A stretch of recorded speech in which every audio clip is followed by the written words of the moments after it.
उनके शोध में हमें ये पता चलता है कि जो पहली रामायण थी वो बौद्धों की रामायण थी, दशरथ जातक के नाम से जी।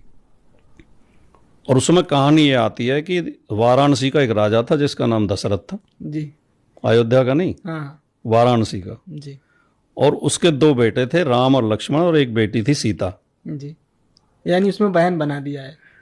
और उसकी कहानी केवल इतनी है कि उनकी रानी ने उनकी जो मुख्य रानी थी उसकी मृत्यु हो गई, तो उन्होंने दूसरी रानी को पटरानी बना दिया। जी। तो उसने राजा से कहा कि मेरे बेटे को गद्दी मिलनी चाहिए आपके बाद।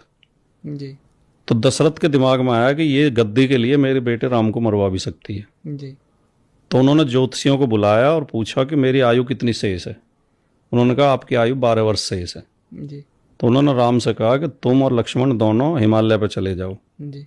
वनवास नहीं, जी। हिमालय, जी। और 12 साल बाद आके राजगद्दी पे बैठ जाना। जी। तो वो दोनों चले गए हाँ। और सीता भी उनके साथ चली गई। जी।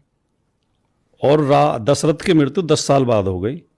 तो फिर उन्होंने जो मंत्री थे उनके, वो उन्हें लेने गए। तो राम ने ये कहा कि मेरे पिता ने मुझे 12 साल के लिए आदेश दिया था, मैं 12 साल बाद ही आऊँगा। जी। और वो 12 साल बाद आए और राजा बन गए और वहाँ रहने लगे। जी। यहीं तक कहानी है उसमें ना रावण है ना हनुमान है।